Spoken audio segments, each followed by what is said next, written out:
Welcome to the Doubles Only Tennis Podcast, where you learn the best doubles lessons to improve your game and win more matches while getting to know some of the top doubles players and coaches on the planet. I'm your host, Will Bochek. This podcast, my weekly strategy newsletter, and my website all focus on the goal of better understanding the sport of doubles and helping players like you improve faster through actionable advice that you can use in your very next match. My goal is to provide the best doubles resources in the world. And to do that, I study, analyze, and work with players at every level of the game, all the way up to the ATP and WTA tours. If you enjoy this podcast, consider becoming a Tennis Tribe member to go even deeper and take your doubles IQ to the next level. Members get access to premium podcast episodes, weekly video lessons, monthly strategy webinars, courses, ebooks, gear discounts, and a lot more. Go to thetennistribe.com/memberships to see all the benefits and sign up. Here's today's episode. Sam Verbeek is the number 36 doubles player on the ATP Tour. He made the Australian Open semifinals in 2025 in men's doubles. He also won Wimbledon in mixed doubles in 2025 alongside Katerina Siniakova, and he was recently nominated for Amsterdam's Athlete of the Year, which I'm going to link to in the show notes, and you should definitely click on and vote for Sim. I did it yesterday. It took me about 60 seconds. You will need to translate the page into English if you are not a Dutch speaker.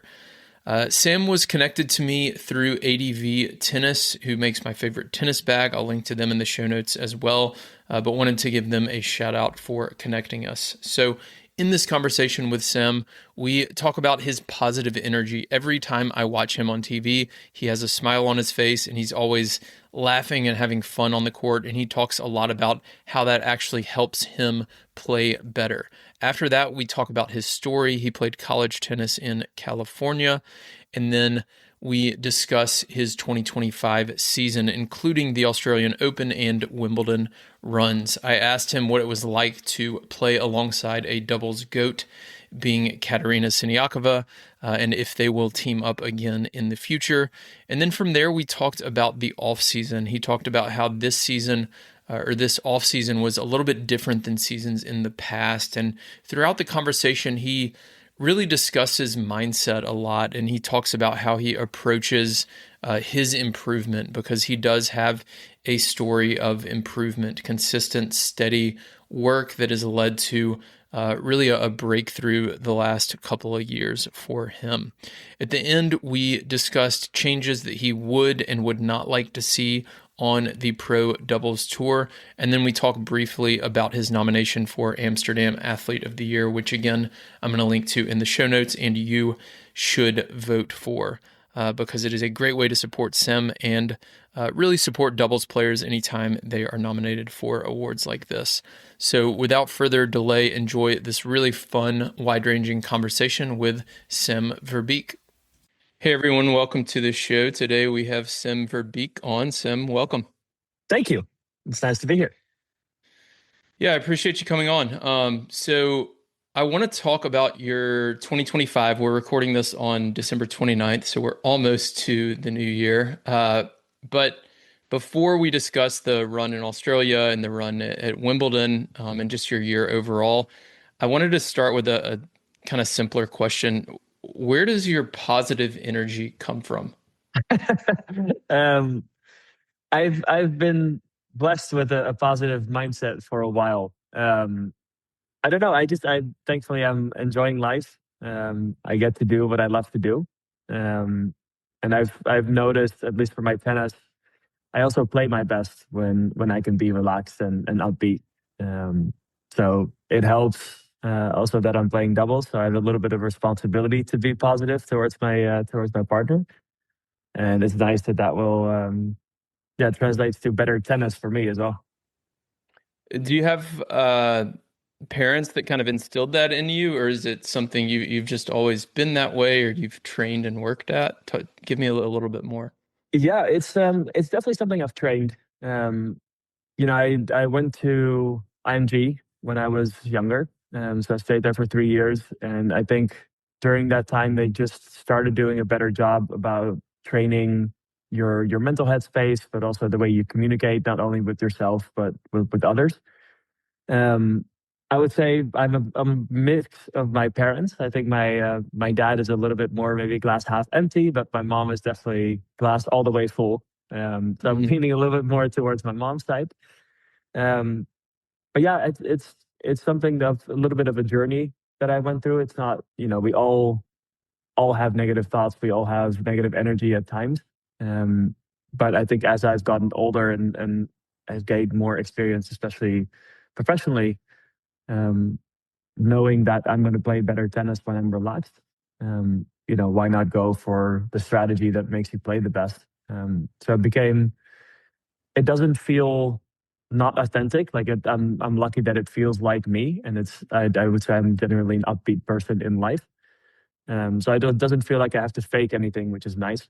Um, but yeah, it is also a strategy and something that I've worked on with breathing, with mantras, with visualization, the whole uh, the whole thing. Yeah.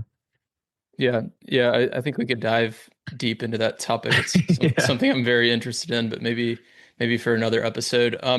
So I want to step back. We mentioned your parents.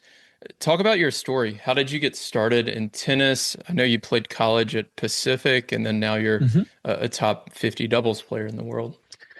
Yeah, I would say I started comparatively maybe a little bit later. I was 10 when I started picking up a racket. I grew up in Amsterdam, so I played soccer from a young age and I really enjoyed that. And was playing, I think, like 6 or 7 times a week, even at that age when my mom was playing recreationally tennis at that time. And sometimes after school or after my soccer practice, I would have to go to the club with her and she would play an hour with some friends. And I got a little bit more interested and started picking up my own racket. And um, then I had a ton of energy when I was younger, so I immediately wanted to go into that sport as well. Um, so they signed me up at our local club for a lesson once a week, and that quickly turned into 3 times a week. And then it was really around the age of 12, I was going on to what we call high school in the Netherlands. So the school load was going to go up. I was going to get homework, and that was really the time when my parents also kind of sat me down and said, "Hey, I know you want to play more tennis, but you're also playing football 6 days a week. So maybe it's better to choose because you're not going to be able to do both at the intensity that you want." Um, in hindsight, maybe it's good that I chose tennis. So it was really at the age of 12 that tennis became my main sport, and I quickly grew to like it even more than I already did. So I started practicing more, and then I wanted to go on a summer tennis camp. I think it was 2008 when I was 14, and my family wanted to go see the US as well. So we actually combined the two, and I was at IMG Bolletari's for 2 weeks. And at the end of those 2 weeks, some coaches and directors at IMG sat down with my dad and told them that they would love to have me at least for a semester or a year. Um, and thankfully, he gave me the choice. He never forced me into anything. And I originally said no. It's too scary. I was 14 years old. I would have to move away Mhm. from home, and but I remember on the last day of admissions, when it was still possible, we did send an email that I was going to come for a few months. And I always had a little backstop. If I could try it for a few months, and if I didn't like it, I go, I just come back home. But that few months became 3.5 years. um, so and then I kind of rolled naturally into the college prep system. Um, at that age, I was never the best junior, was never preparing for any sort of professional life after that. I always was instilled to me by my parents that school was also important. Um, so I wanted to get good grades, and I also enjoy learning also from a young age. So school wasn't that difficult in the sense that I didn't feel like a sacrifice to put time into it. Um, so it was really an awesome place for me. I could do half a day of studying and half a day either in the gym or on the court. Um, but yeah, then when I graduated high school, again, I was in no position to have any sort of professional dreams. I think I had one ITF point or something. And I struggled even to get IMG to record a college video for me. I remember. Um, so I was originally supposed to go to Boston University, um, but fate had it that I had to get a hip surgery. I tore my labrum when I was 17, so I was out for about 9 months. Um, Boston pulled their offer, so I started that whole process over again, and then came to University of the Pacific. And Ryan Redondo, who was the coach at that time, he was genuinely the only one that responded to my emails inquiring about maybe a walk-on spot or walk-on spot on their team. So my dad and I went over there, took an unofficial visit, and he was like, "Oh, you're tall and a lefty, so we could maybe use you for some doubles or something." But had the best time there too. 4 years, got the degree that I wanted. Ryan and I really got like a father and son relationship, and everything that entails. Like he was so good for my tennis, but also really for my personal development, and so much so that we still kept in touch. Um, and then it was not until my junior year in college, I was out for a few months, um, when the realization came that next year, my senior year, was going to be my last year of tennis if I didn't have any ambitions after school. And that's when, for both for Ryan and for me, we sat down and said that doesn't quite feel right. We both felt like there was a lot more left in the tank, especially to learn. Um, so I really made the decision at that point to try it out. After I was starting to beat some people in college that were getting futures results. I was starting to get ranked in college, so things looked a little bit more hopeful than, let's say, the first 2 years. And then my final year in college was also my best one. I think also with the liberation, knowing that I was going to keep playing, I think that helped me a lot. But it also gave me it instilled a sense of professionalism, where it's like, okay, if I'm going to be doing this for my career, I've got to take it seriously as well. And that turned out great. We had a really great senior year, and then I actually really enjoyed the 4 year process that you have in college, going from a freshman to a senior. And I had gotten advice from people that said, "Hey, you're got to be starting at the bottom of the ladder, and you may win a lot of matches in your first year, but you might not get a whole lot of points just because you have to go through qualies every time."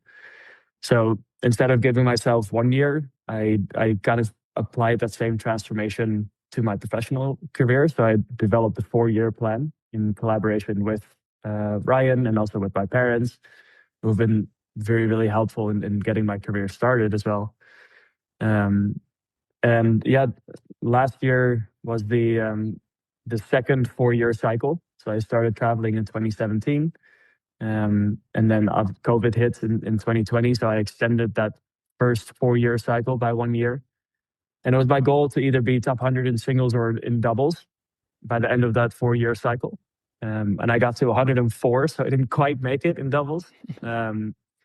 But there was enough perspective for my parents, and also for my current coach Jacob Meyer, and for me to say, "Hey, let's keep trying this for another 4 years."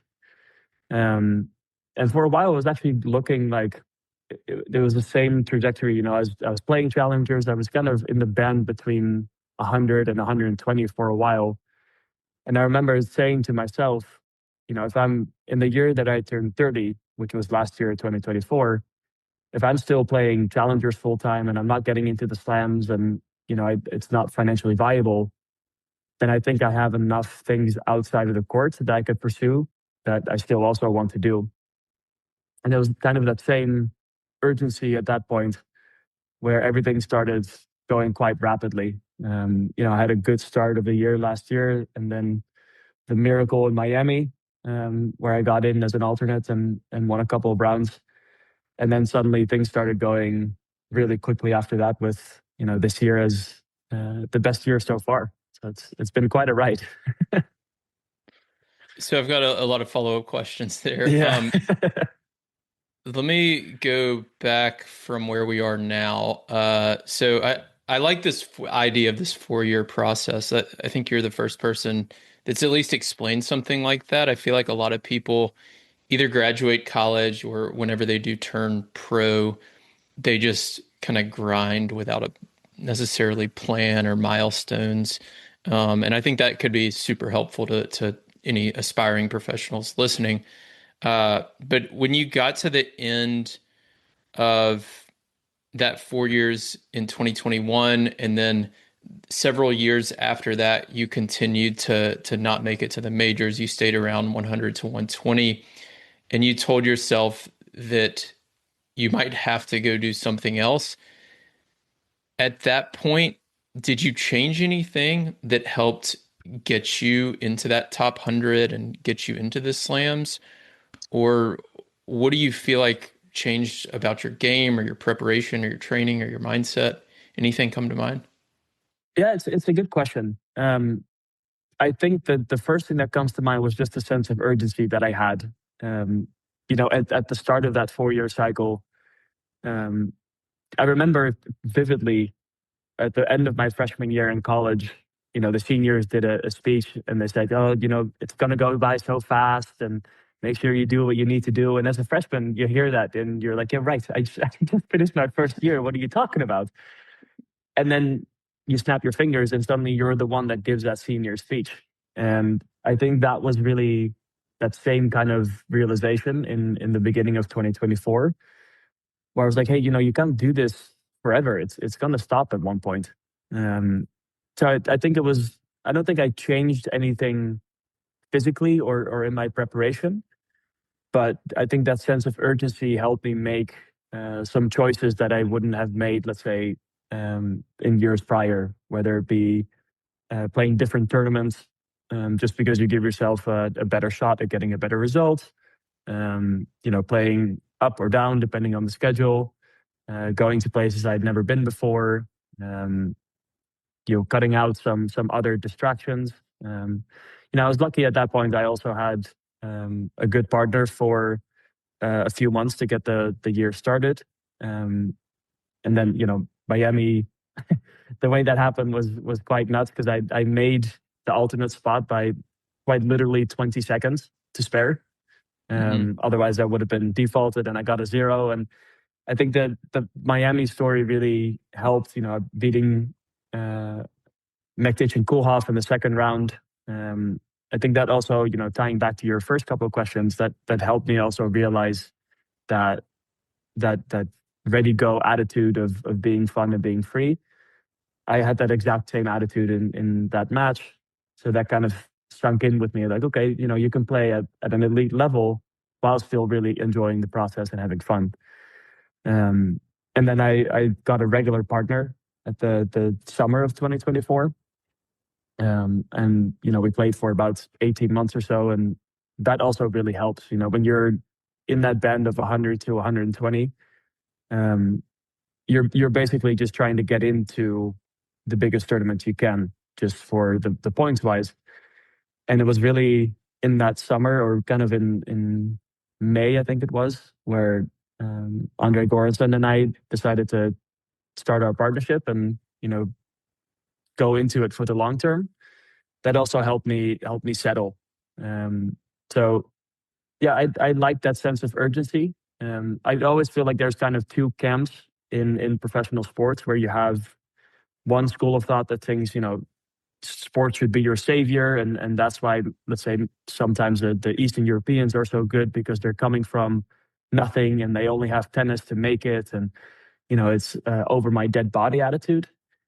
And then on the other side of that spectrum, you have the school of thought that says, if you diversify your attention and the things you want to learn, then sport can really be a vehicle to help you express yourself. But you also have options to back out, and sometimes people like that freedom. And I kind of swung in between that pendulum, and thankfully my family has never been in a position where I needed to be the provider with my tennis. Like quite the opposite. But I think that the choice, I had to pull myself a little bit more towards that side of the spectrum, where it's like, hey, if you really want to do this, then you've got to treat it as urgently as you say you do. And I think that just kind of unlocked the sense of not haste, but I think there was much more focus on every practice matters and every result matters rather than, oh, I have a few years left to do what I want to do. Interesting. Yeah, I feel like that works not just in tennis, but in other areas of life. Like people are known to procrastinate certain things. Not that you're procrastinating, but like deadlines work, right? And it Hmm. creates like that sense of urgency. And if you have a limited amount of time and you recognize that, you just kind of figure things out Yeah, at a certain definitely. point. At what point did you know you were going to focus on doubles? It kind of happened naturally.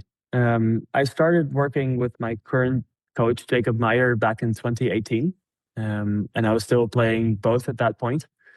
And he was the one who really introduced the mindset shift in me, where he said, the futures are good, but your level will increase if you just pull yourself out and go to a more professional environment. And my doubles ranking at that point was allowing me to get into, let's say, the bigger futures and some challengers. So he was the one that said, use your doubles to get into the challengers. Also, so you can train with guys that are at that level. You get more accustomed to just a more professional lifestyle. And that's not to dig on anybody who's playing futures, but there is a big chunk of futures players that quite frankly are not going to make it. And it's very easy to get sucked into kind of that mindset or that jungle of like, we're all from different places, but when you spend your time maybe around the wrong crowd in the futures, it's easy to not get yourself out of that the jungle, as I call it. So he started taking me also to some 250s where he was working with other players, and he just kind of had me along for the ride, also to introduce that mindset shift. Um, and that's when I noticed my level also was starting to increase. So even though I was still playing singles, I was starting to opt more for challengers and go for the bigger tournaments. So naturally, what your rankings go not in an opposite direction, but my doubles ranking went up way faster than my singles ranking. Um, and then the as you must know, the rankings split in, I think it was 2019. Um, and I had gotten all of my points from singles points from futures at that point. So I think I went from like 700 to not having any points. I had like the transition tour points, or whatever they call this. Hmm. Um, so then my doubles ranking was thankfully still allowing me to play challengers, and I got into a few qualifyings and actually got up to a career high. I think it was like five something. And then thankfully for tennis, they reversed that decision. For me, my singles career, if you want to call it that, unfortunately, that put me back at like 900 or something, or 1,000, because they added everybody who was playing futures, and rightly so. Like I'm completely in support of that decision. So that made the ranking gap between my doubles and my singles just too big, and I could notice that I was actually starting to get some challenger resorts and doubles. Um, so that just kind of became the path for me to make a living and to make a career out of tennis rather than trying to go back and play futures at that point. So I want to transition to this year. So you started the year in Australia, like you're about to next year, Hmm.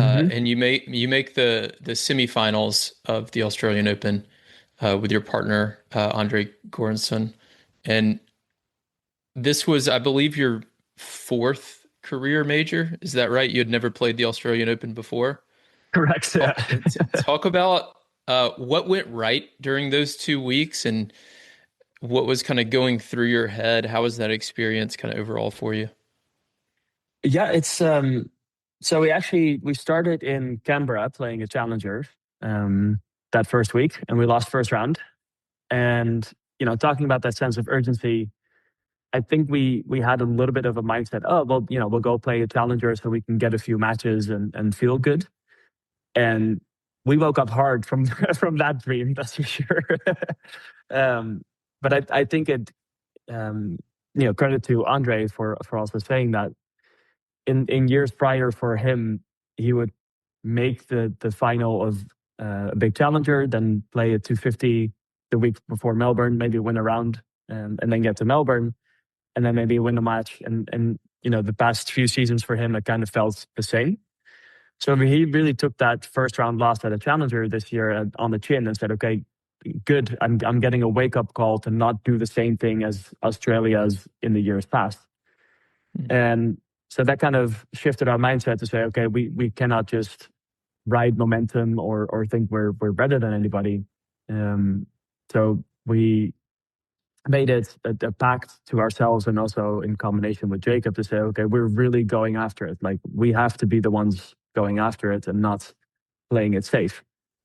So we go to Adelaide, we win a round, and then we have a very close loss to the Germans, Karatz and Put.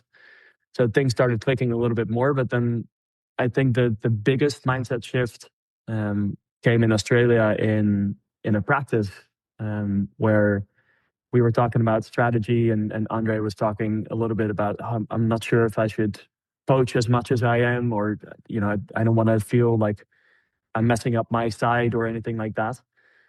And we introduced the concept of hunting in that practice, where we said to each other, like, look, you've got to hunt for these balls. Like we've got to feel like we're tigers ready to let loose. And that really became the mantra for those 2 weeks. From the very first ball of the first round, we said, we got to go hunt. There's no other way, because we'd proven to ourselves in the 2 weeks prior, is like, if we don't hunt, we're going to be the one that are being hunted.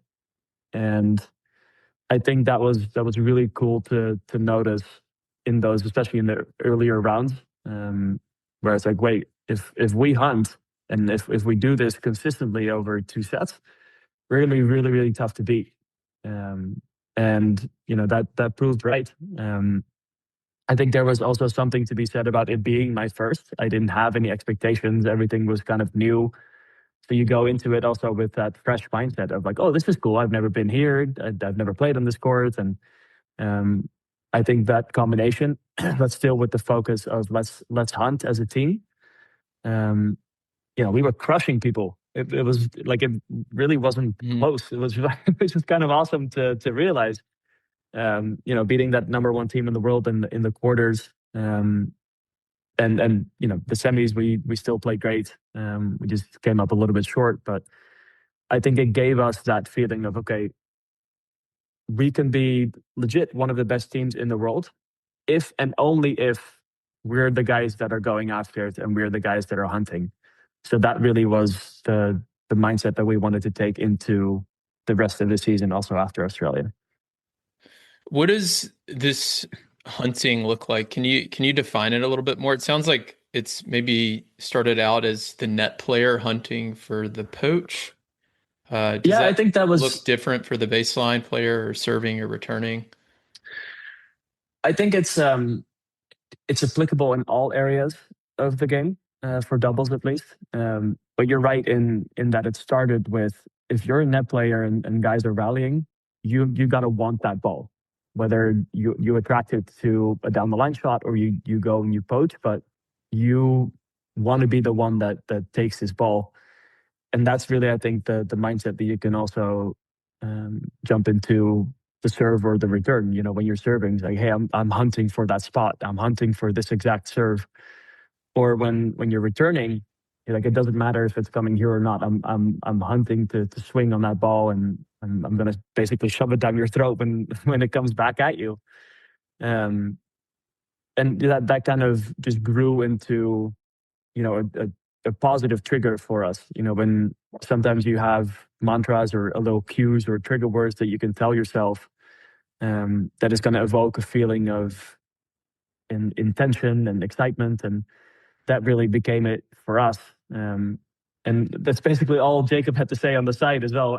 After every point, it's like, just go hunt, just keep hunting, just keep hunting. Because it's really a mindset of going after it. Swinging, especially also on the return. And instead of trying to make it, it's like, hey, just swing for your target. And it made us realize, I think, on a deeper level, the difference between what I consider good mistakes, and quote unquote bad mistakes. We were still making plenty of mistakes, but there were mistakes with intention. We were going after our shots, and usually when that happens, you also get control over the match. And I think I'm a player, and I know Andre is as well, that likes having control over the match. So yeah, it looks like poaching. It looks like going for your serve. It looks like swinging on the return.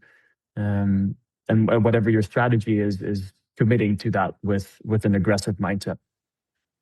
That's cool. Yeah, I think a lot of teams or players might like struggle with an identity from time to time, and it sounds like that kind of became your team identity, and I think it helps even if like maybe there's a slightly more optimal team identity, like to just commit to something can help in a lot of scenarios rather than just kind of waffling back and forth between, are we going to play more defensive or offensive, or are we going to be aggressive or, whatever it may be. So it sounds like that really worked well for y'all.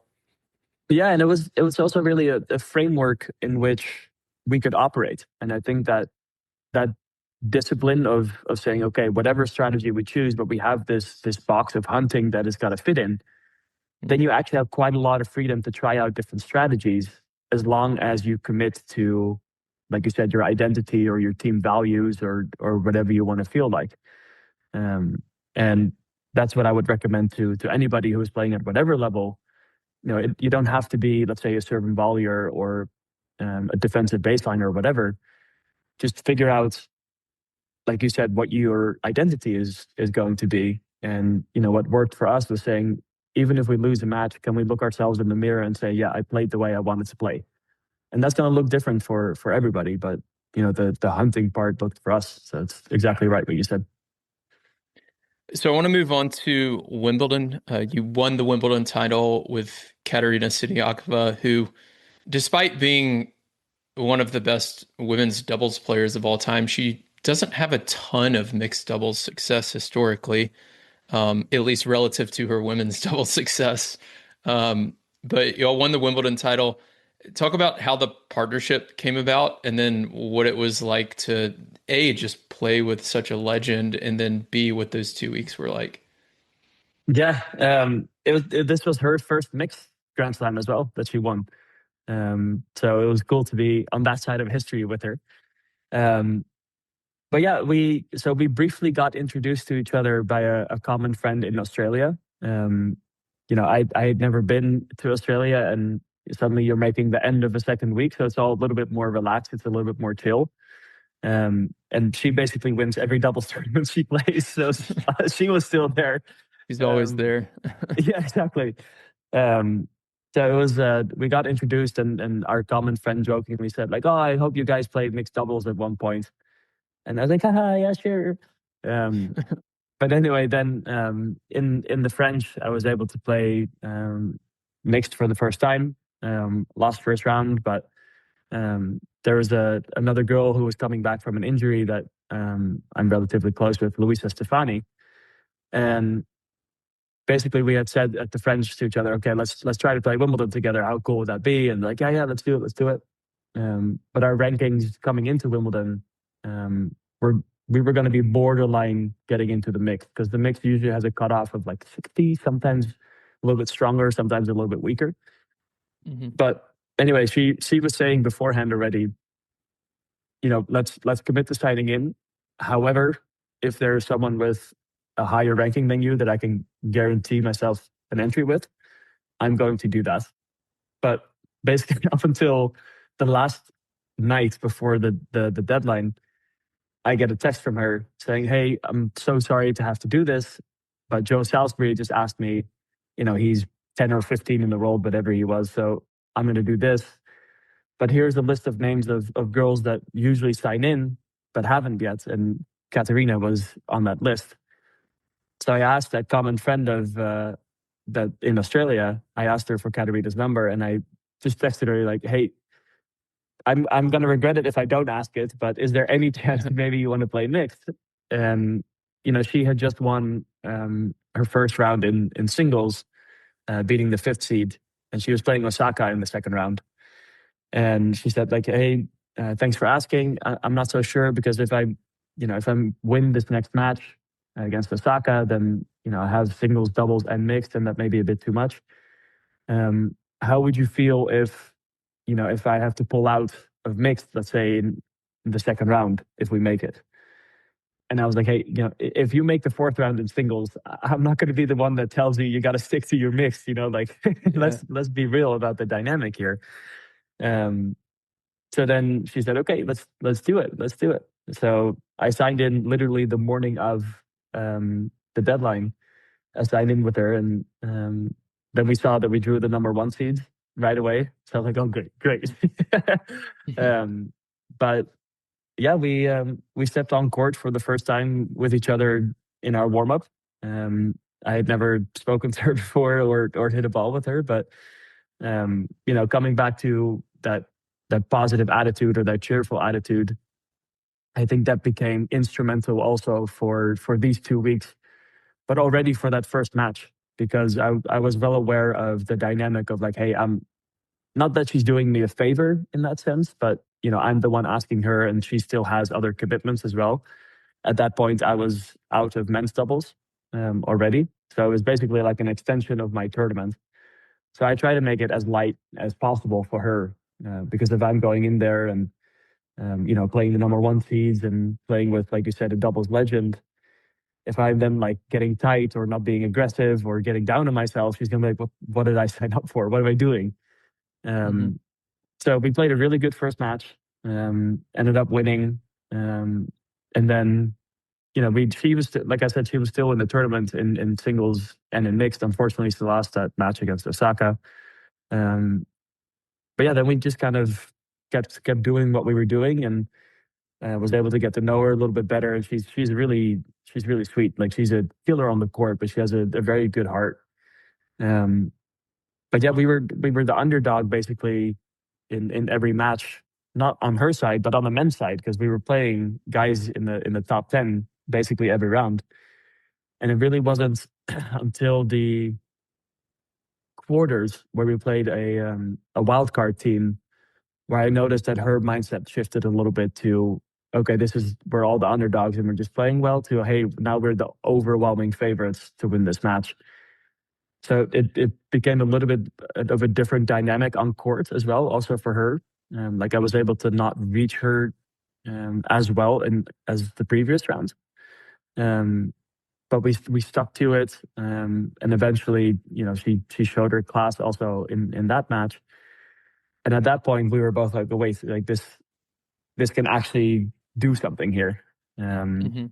and then we ended up winning that semis, and suddenly you're in a Grand Slam final in that sense. But I think we played our best match on center court, and it was just pure joy from the moment we stepped on court to her smash on the last point. Um, and I think we both also said it in our speech. It was like it just was a lot of fun.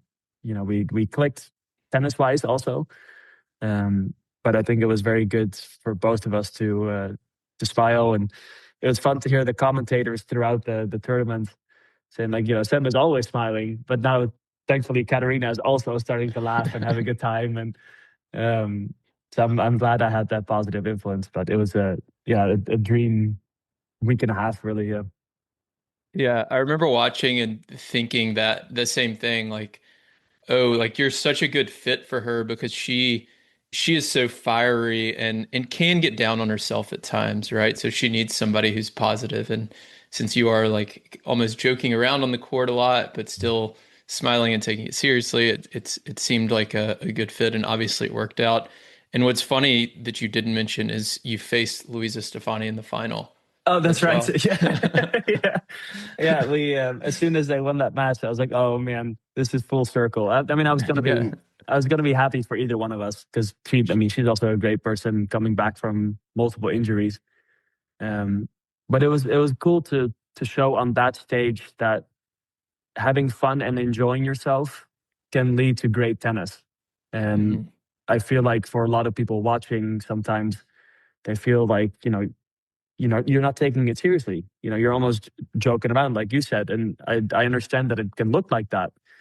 Um, but trust me, on the inside, you're present. You know what you have to do, and I think it's a balancing act as well. And for some people it works. For me, obviously it works, and other people have to be a little bit more, like John McEnroe, where they have to get that fire and they have to get that frustration almost to get that passion out.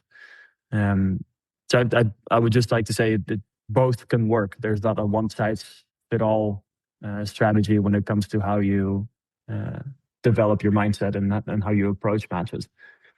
For sure. Yeah, and it seems like those two, I guess opposites, if you'd call them that, sometimes make the best teams, right? So one person can lift the other one up, and the other person can make sure the other one doesn't, get too up or down or emotional. So it can create a good pairing. Will you team up with Katerina again this year? I hope so. Okay. No, I've told her, I'm happy to play anytime she wants. Yep. I understand her schedule limitations because she had a really good end of the year in singles as well. So she's going to be playing doubles and singles. But I'll be asking her the moment I land in Brisbane. Good choice. So a couple more questions and then we will hop off here. Uh, Talk a little bit about the off season. What does that look like for you? How do you go about kind of ramping up to the beginning of the year? And also, how has it changed over, say, the last 5 or 10 years? What have you kind of learned about improving your off season? Yeah, that's a great question. Because also for me, this year has looked different than in years prior. Um, I started a different workout system called functional patterns this year, and we um, we prioritized, I think, the physical work over, let's say, core time this off season. So I took after my last 250 in Athens, the last tournament of the year, I took a month off from tennis and decided to really focus on intensely working on my body in the sense of workouts, but also getting it ready for next year. I feel like I've gotten to a stage, and this is my personal tennis, where my biggest gains were going to be made if I got stronger, if I got a little bit bigger, if my body worked better in terms of functionality. And my coach thankfully agreed. So I was in Amsterdam for 3 weeks, doing a whole bunch of workouts every day before going over to the US. And that was the second part of my off season. Every few months of the year, I go to Atlanta to a neurology clinic called Georgia Chiropractic Neurology Center, um, where I've been going for a few years now, where we do a lot of brain based training as well. So we work a lot on vestibular training, balance, movement patterns, and there's definitely been some core struggles for me physically, whether it be a push off from my foot or the way my body likes to rotate or where my power comes from in my rotation. Um, so we combine like an intense day in the clinic itself, working on my brain and my body, and then going out at night to practice the things on court that we want to work on. Let's say the next few days in the clinic. So I did that for 10 days, and then I actually just came back from a little family vacation, which I think is also very important. When people, maybe a little bit of a tangent, but when people hear, let's say the top players or whoever say like, "Oh, the season is so long and we don't get enough time to rest," there is something to be said about being able to actually take some time off, um, because it doesn't only recharge your physical battery, but what people have to realize is that you don't see your friends and family for, let's say, sometimes 40 weeks of the year, and that's going to depend on how someone plays their schedule and where they live, et cetera, et cetera. But just the ability to be in one place and not have to think about tennis or have to think about your career in one sense, and just be present with the people that you care about is a big part of what an off season also looks like. So thankfully, I was able to do that. And then now I'm back with my coach before we travel in a few days to Australia and have a little bit more of an off season there. But the the neurological and the physical training this off season became a lot of a bigger piece for me. So it was the first time that I actually was able to tell myself like, hey, it's okay to leave your rackets in the closet to say it like that for a few weeks and not feel like almost a sort of FOMO where, oh, but other people are on the course. I should be practicing X amount of hours a day. And I think that was cool for me to have this experience this offseason, to know, hey, the quality of your practices are going to get better if you focus on this physical part. Like you're just going to be a better tennis player if you focus on this gym part this offseason. And it took some mental work for me to be okay with that because it's maybe a little bit different than what most do. But I'm very happy in hindsight that I did that. So hopefully it will lead to some good results. Do you have any pre-match or in tournament maybe routines or superstitions? Thankfully, I'm not superstitious anymore. I used to, um, and I realized that it was quite limiting for me because when things didn't go exactly the way I wanted to before a match, it's not like I was doomsaying myself like, oh, now I'm for sure going to lose the match. But I definitely approached the match with a different mentality. So I have routines for sure. Like I carry a little notebook with me on court that I put my cues in and my mantras in. So I definitely want to make sure that I put those in before the match. Um, and I just want to do a little bit of visualization as well. Um, but other than that, I'm flexible when it comes to warming up or when to eat or something like that. But those two are kind of non-negotiables for me. I want to transition to doubles, and then we'll hop off here. What changes? Obviously there's been a lot of changes in doubles the last several years, and U.S. Open experimented with the new mixed format. Where do you feel like doubles should go from here? And maybe a different way to phrase that is what changes would you make if it were up to you for doubles? Yeah, I'm all for experimenting. Um, I think it's important to realize that I'm in two camps at the same time. I can understand the experiments and the changes from, let's say, a tour or a tournament perspective, because you want more fan engagement and you want to make your tournament as attractive to fans as possible. At the same time, you talked about that U.S. Open mixed. I would have loved to have played, obviously, as a player myself. So in that sense, you feel um, like people kind of took something away from you. So it's easy to kind of go into that victim role. So I think it's important for myself whenever I talk about a topic like this is to know that I'm in two camps at the same time. Um, I do genuinely believe that doubles is and can be a very viable product for the ATP and also for the mixed. Um, so I would love to see. I understand from the ATP's perspective that it's hard to market doubles in the sense because you don't really have any consistency in that way with partnerships. You had the Bryans for a long time who did a marvelous job also promoting themselves and making sure they engage with fans and stuff like that. Um, so I've been thinking about and talking to some people about what about at a certain level of the game, what if you have to commit to your partner for, let's say, an X amount of months for the season, whether it be 3 or 6 or whatever, and you can really only do 1 or 2 changes per season. I think that could streamline, at least from a marketing perspective, the ATP saying, okay, these are the teams for the first 6 months of the year, and let's create some storylines around them. Um, I understand there's a lot of limitations to that, and it's not a final thought or a final product, but just ideas. Um, I think the free crowd movement is a great idea. I don't think that has to be specific to doubles, to say the least. But I'm not a big fan of trying to extend the rallies or anything in doubles. Where they said like you can. I've heard some crazy things about you have to both or all four of you have to start at the baseline or something, or no one can start Yeah. at the net. Like you're just taken away from the game at that point. So I like the product as it is, and I feel like even conversations like these, they rarely happen with top doubles players, and I think providing the fans with a perspective outside of the people that they see on TV all the time, you get to realize that there are real human, genuine stories behind all of these athletes. And, I love that someone like you who's interested in doubles also takes the time to talk to us on a human level.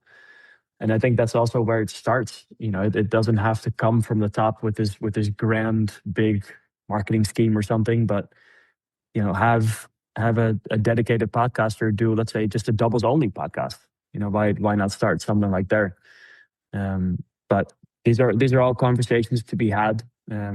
We just have to be careful that from a tennis perspective, we don't just ask, but also as doubles players say, well, how can we add value to the tournaments and to the fans and to the ecosystem as a whole? Because we know as doubles players, we're kind of the little brother of tennis. But for many, including myself, it's a viable way to make a career in tennis and to feel and know that you're a professional athlete. So I just love engaging with, let's say, tournament directors and supervisors to ask like, hey, what can we do to help? And the more I think you focus on how you can add value and where you can grow the tournament or the sport, it comes back to you in multiple ways. But even if you don't know exactly what that looks like from the start. Yeah, those are some great ideas and honestly a really good perspective. Yeah, I like this idea of the 3, 6, or 12-month partnerships. When you said that, the thing that came to my mind was F1, how like Formula One teams are set at the beginning of the year. And it's like you've got those 20 teams. I don't know if it has to be 12 months. Like you said, it could be 3 or 6 or whatever, but maybe there's like milestones within the year. I've had Yeah, these or after every conversations a slam lot. or something like that. But Yeah, exactly. Yeah, I've had these conversations a lot, and that has not come up exactly in that way for me. So that's really fascinating. So Sam, thanks a ton for coming on. Last question for you. I know you are nominated for Amsterdam Athlete of the Year. How can people vote for you? And if you have any other requests of the audience, we'll hop off here with that. no, I appreciate it. Yeah, it's the third time in the history of Amsterdam where a tennis player is up for this award. And if I were to win it, it would be the first time a tennis player wins it. Um, so yeah, before January 5th, which is when the voting closes, I need to get as many votes as possible to win at least the popular vote. I have on my socials, I have a video explaining how to get to the link to vote. It's a Dutch website, so for the English speakers and everybody, I recommend watching that video because the site it's not that complicated. But if everybody could go watch that video and click on the link to vote, it would be greatly appreciated. And anybody who can share and yeah, make sure we try to get as many votes as possible before January 5th. It would be a great start to the new year for me. Yeah. Awesome. Yeah, I did it earlier today, and it's quite simple actually. So I'll link to it in the Good. show notes for people listening. Thank you. Yeah, it takes about 1 minute. It's quite simple. Yeah, So that's true. we'll link to that in the show notes and everything else we talked about. Sam, thanks a ton for coming on. I'm sure we'll do it again. There's a lot of topics that you talked about that I want to kind of dive deeper into with you because I can tell you're a very thoughtful and fascinating guy. So I appreciate the time. Thank you. Well, I appreciate you having me on, and happy new year. Hopefully 2026 is going to be a great year for you too. Thanks a ton. Thank you for listening to this week's episode of the Doubles Only Tennis Podcast. If you're interested in diving deeper into the world of doubles strategy, I've created Tennis Tribe memberships that allow me to bring you more podcast episodes, video lessons, webinars, and other doubles content on a weekly basis without relying on paid ads. The lessons inside the membership will help you better game plan with your partner, optimize your practices, and become the smartest player on the court. Go to thetennistribe.com/memberships to learn more and sign up. You can also join my free newsletter on our homepage, where I share a new doubles lesson every week. If you want to connect, you can find me on Instagram, Twitter, and Facebook, or contact me through our website. Thanks again for listening.